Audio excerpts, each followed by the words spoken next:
Hi, and welcome to Unplanned, the show about cities and how they work. I'm Sam, your host, and today on Unplanned, we're going to talk about a fascinating, very important issue in cities, and that is the issue of civil rights from the perspective of people who address that through disabilities. And to help us understand these issues and talk about them and explore them are two people who are very familiar with the subject here in Cambridge, Massachusetts. And that is Michael Muehe, who is the former executive director of the Cambridge Commission for Persons with Disabilities, and Rachel Tanenhaus, who is the current executive director of that commission. So to both of you, I just want to welcome you to Unplanned. Thanks, Sam. Yeah, great to have you on.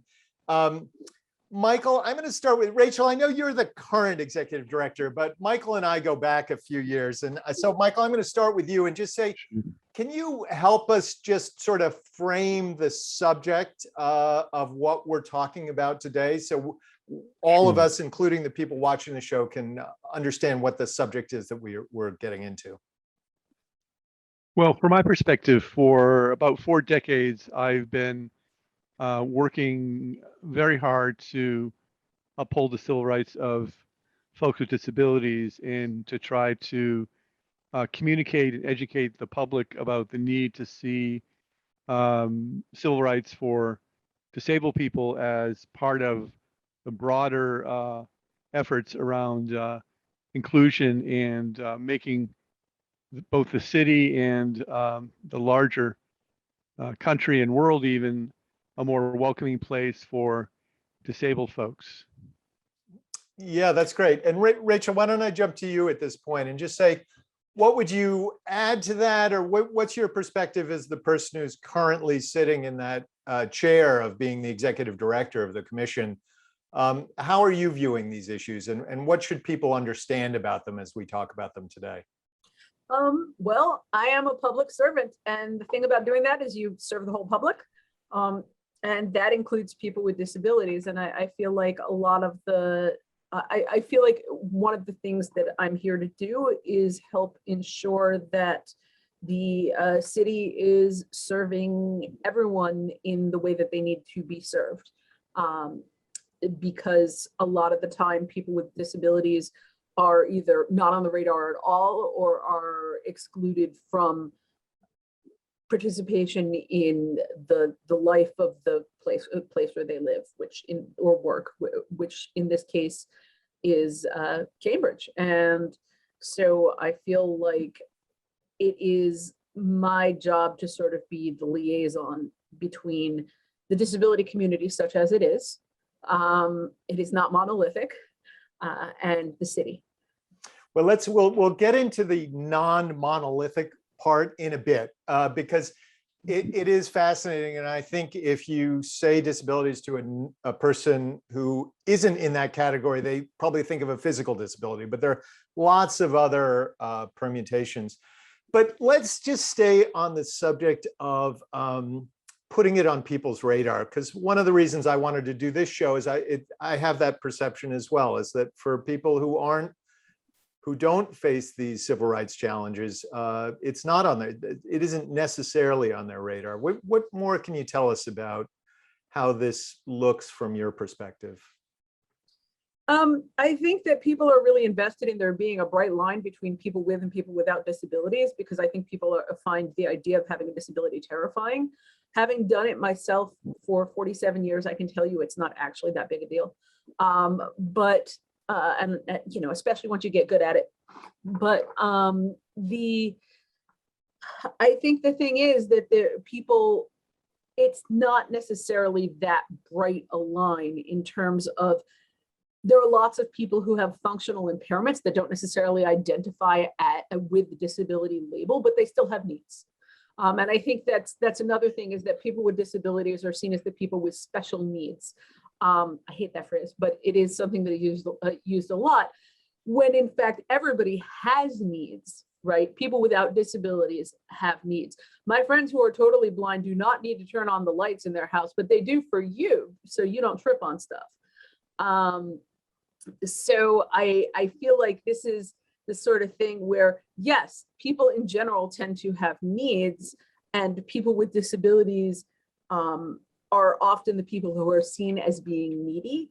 I want to integrate the needs of people with and without disabilities so that we are addressing as many people as possible. I want to be intentional about designing city programs and services inclusively. Michael, what would you add to that? You spent a number of years in the same role that Rachel has now.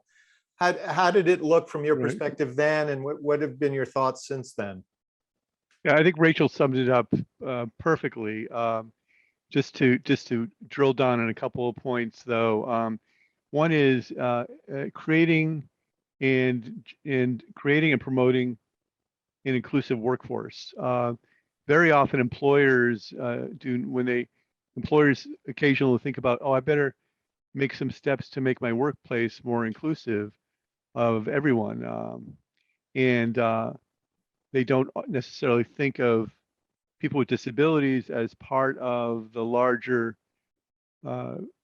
diverse workforce idea. And so part of what we try to do, Rachel and I, in our various ways, is to promote that idea among employers that creating an inclusive workplace means including people with disabilities along with all the other categories of people that you want to include. Another example is universal design, or otherwise known as human-centered design. And that's the basic idea that when products or environments or structures are being created, to create them with certain universal design concepts in mind, things like usability and ease of use and things of that nature. There's a whole sphere of concepts that fall under the rubric of universal design or human-centered design, and we try to promote those ideas. One example that Rachel can talk about more is creating an inclusive design, or rather a universal design playground in Tanenhaus Park, which is something that's currently under construction. I believe will be open for kids to come and enjoy in the very near future. So, in all the things that we do as public servants, and I'm not a public servant anymore, but I still work part-time for a nonprofit that's involved in disability rights and accessibility. So those are a couple of the specific ideas around what we mean when we say inclusivity. Well, let's take up both of the main topics that you brought up, Michael, which is the workforce inclusivity and then the universal design. And I have to say or confess, as an urban planner, I'm more aware of the universal design issues than I am necessarily the workforce issues as issues. But Rachel, where can you lead us on the workforce question? Say Cambridge has a pretty dynamic workforce, and it ranges all the way from driving a truck to rewriting the internet with Google or whoever, pick our topic. Let's think about those employers and say they have a inclusivity goal, but they haven't really included persons with disabilities in their thought process. Where do you start with them in terms of helping them understand what the issues are and how they go about addressing them?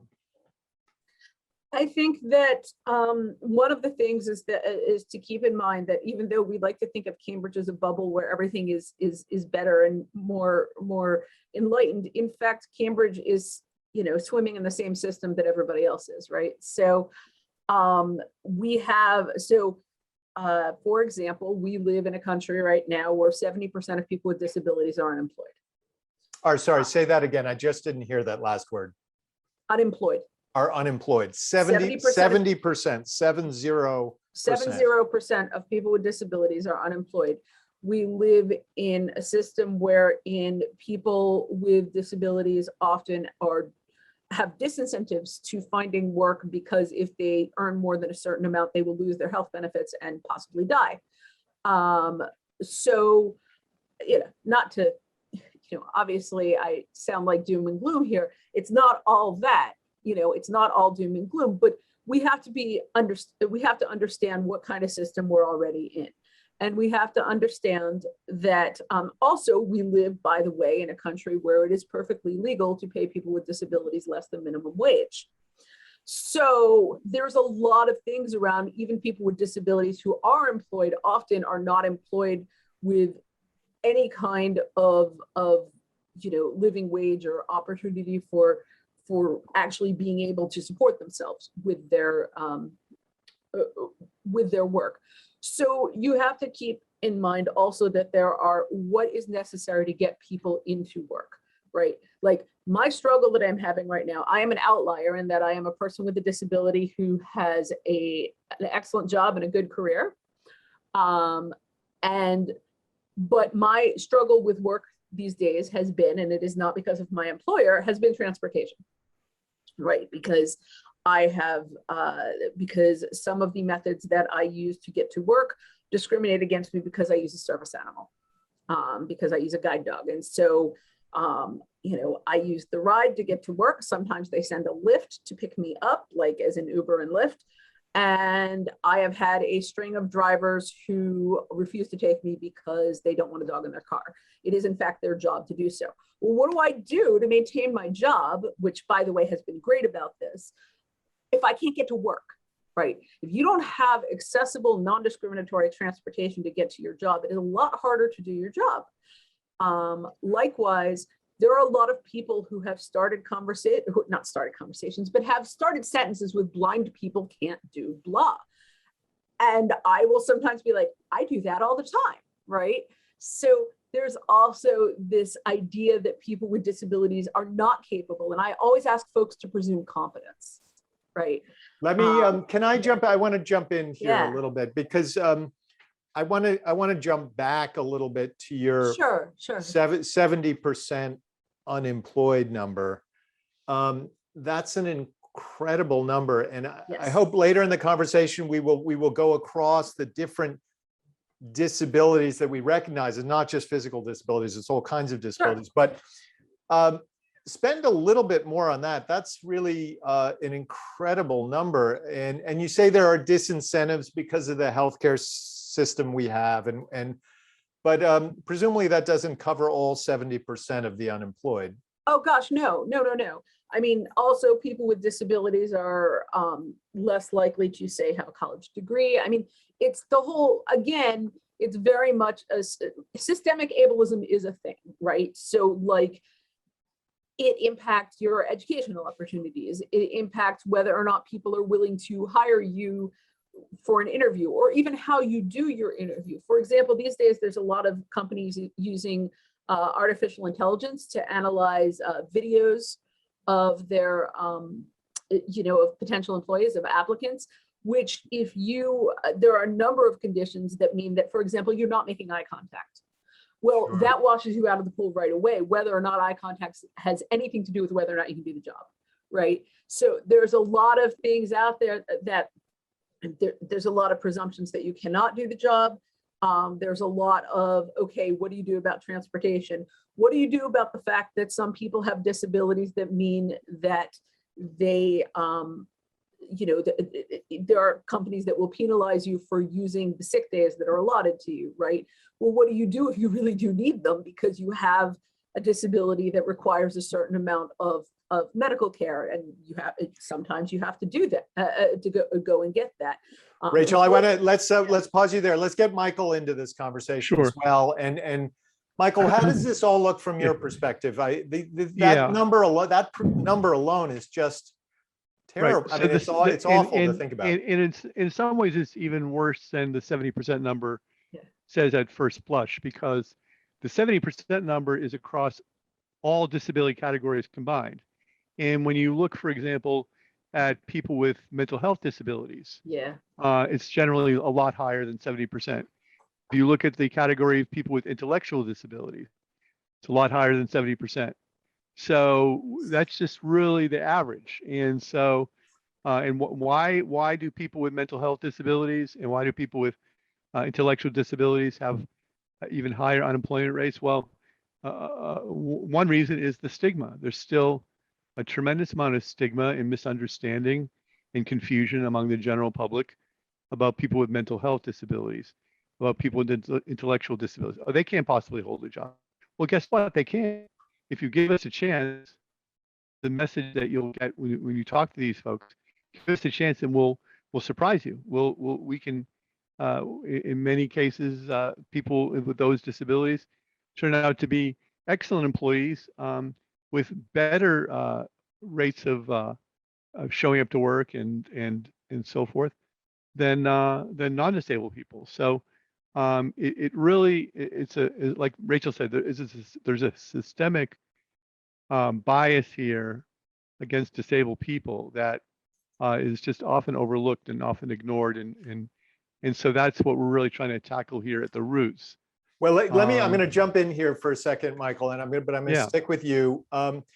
Let's spend a half a minute, and I know it's obviously much more than half a minute, on the ADA. So is a disability whatever is defined as a disability in the ADA? Is that, how does all of that work? Help unpack some of that for us. Well, there are a lot of different definitions. And of let's disability. tell people what the ADA Right. is before we start Sure, talking yeah. acronym soup. Yeah, so the ADA stands for the Americans with Disabilities Act, and it was a federal civil rights law that was passed in 1990. So we're going on 31 years and counting, and it covers broad areas of human existence and broad areas of functioning in American society, including employment, state and local government services, public accommodations. Those are things like private businesses that provide goods and services to the public. The ADA also covers transportation providers, both public and private transportation providers. And it also covers things like telecommunication services.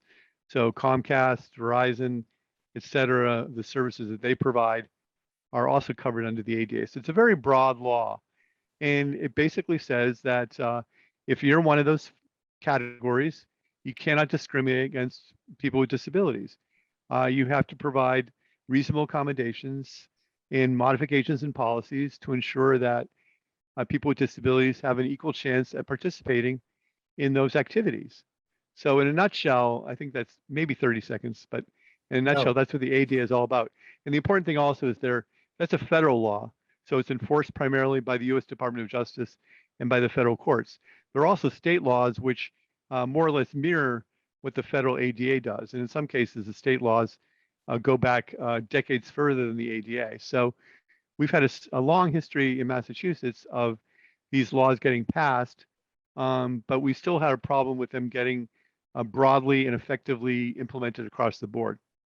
Well, so quickly with Michael, and then Rachel will jump back to you.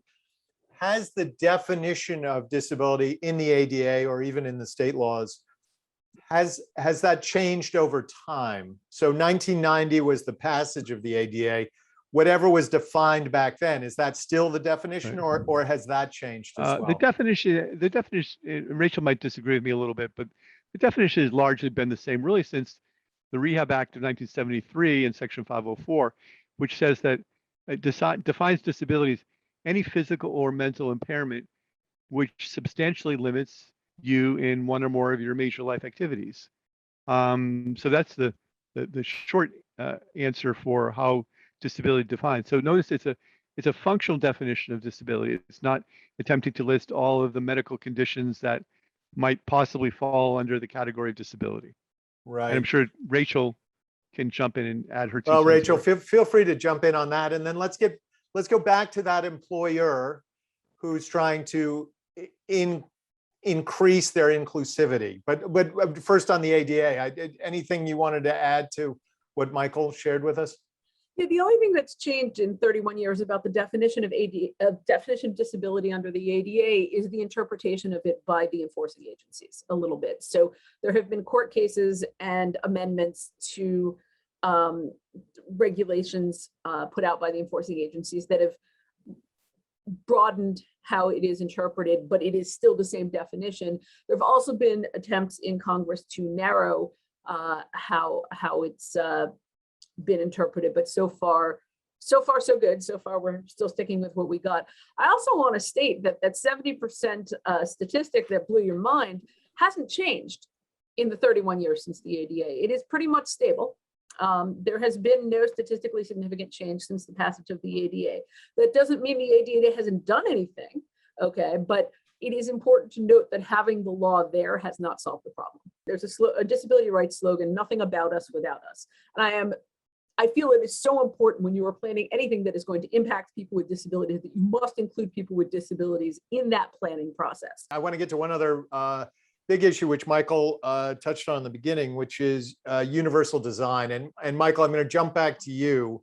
And can you help us understand what's going on with universal design? What's it all about? And how does it play out in city space? It's true in private space, but how does it play out on the city side? Oh yeah, sure. Well, first of all, I think one of the conundrums we often find ourselves in the disability rights world is that architects and designers of all kinds not really thinking about disability access very often will think of it at the last minute, and they'll plunk on an ugly ramp onto the side of a building, think, oh, now we have our accessibility.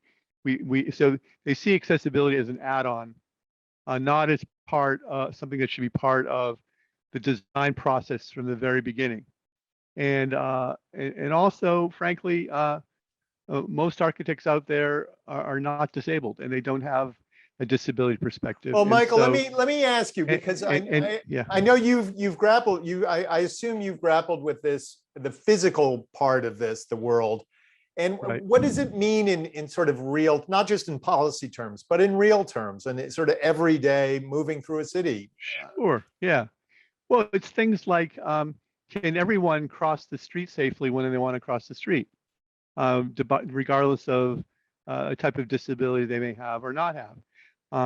Can everyone find the location of the nearest bus stop or the nearest subway stop? Can people find the entrance to a modern building that seems to be all glass and reflective surfaces, and there's no obvious way to get into the building? Or the architect or designer has added some sort of convoluted design feature that makes it very difficult to figure out where you need to go once you're inside the building. So those are some examples. And what are the recommendations? I mean, you mentioned that architects often just tack something on at the end, but what's the better approach? Include subject experts from the beginning of the design process. And for us, subject experts would include paying disabled people of various disability types to review your design, or to be part of the initial design consultation process, so that you're including universal design from the very beginning of the design process. It's not that hard to do once you once you start that process from the beginning. Say, oh gee, we're actually getting some very good ideas here. And Rachel and I have actually done some consultation recently. Yep. With a design. I mentioned this, Rachel, about the social stairs, and because that seems to be one of the latest design gizmos that architects want to include in their designing of a new modern office building or design lab or something, and they want to put in these stairs, which are inherently exclusionary of people with physical disabilities, and in some cases sensory disabilities. I want to jump in here and bounce it back to Rachel.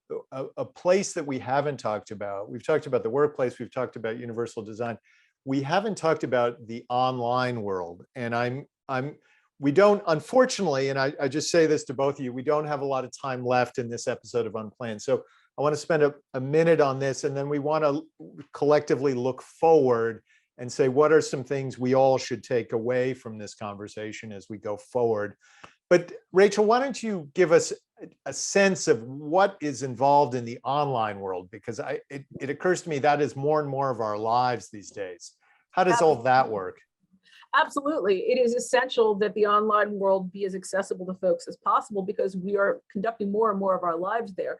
We're doing our shopping, especially for people who are having difficulty going somewhere, and especially during a pandemic. It is, we're doing our shopping there. Some people are doing their voting there. Some people are cities and towns are encouraging people to carry out civic activities online. You can pay your tickets online. You can, sign up for various city programs and services online.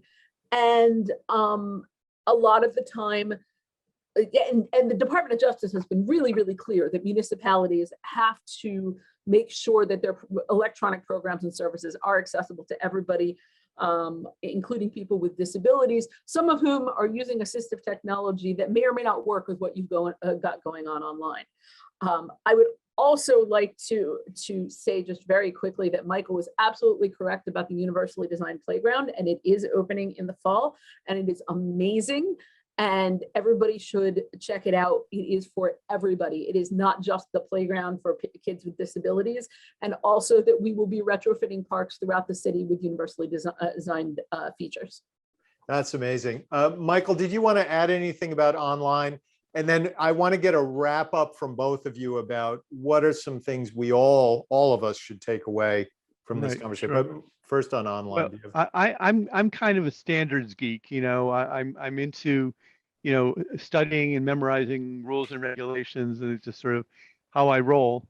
And as someone who's using a wheelchair for 45 years, I mean that literally, how I roll. But just as there are physical design standards for accessibility for buildings and public spaces and the built environment, there are also some well-established accessibility standards for web pages and other online features. And there's actually a World Wide Web that has within it the initiative, which actively writing and updating for several decades very design standards for things like HTML web pages. So those are very accessible online. Just go to just Google World Wide Web Consortium or Web Initiative, and you'll see those standards. And they're very well thought out, and they have worldwide acceptance by all kinds of organizations and institutions. All right. So first to you, Michael, we're going to do our wrap up now. And then Rachel, I'll close it out with you as the former executive director and somebody who's still active, an activist in all this space. What is one thing we all should take away from this conversation going forward? I mean, part of this was to build awareness among our audience, but also to help us all learn something. Right. What's one thing you would ask us all to learn or remember as well? Well, two things. One is that this is an ongoing process. This is not a one and done deal. You don't get to just say, okay, we spent our 2 hours or 2 days or 2 weeks doing this accessibility thing, and now we're done with it. Now we can move on to something else. This is an ongoing process. The second, understanding it, and people make mistakes. We're not going to jump if you make a mistake or two, as long as you're willing to engage and in a well thought out and interactive process for correcting your mistakes. Yeah. Rachel, what's one or two things we should take away from this conversation as we all go forward on this topic? I feel like a lot of people think of disability issues as stuff that is for other people and not them. And access and inclusion are part of everything that city government does. I work with the Department of Public Works. I work with the library. I work with every single department here because there are inclusion and access aspects of everything that the city does, from whether somebody can attend a city program or service to whether somebody can vote. And so I think that access and disability are so interdisciplinary, and I really encourage people to think about how it impacts what they do. Also, second thing is people should feel free to contact us. And Rachel, if people want to get in touch, where do they go? You can contact the Cambridge Commission for Persons with Disabilities by calling us at 617-349-4692 or using relay at 711. You'll get either me or Kate. We are a 2-person, 2-dog operation here. And you can also email us at CCPD, that's Cambridge Commission for Persons with Disabilities, so ccpd@cambridgema.gov.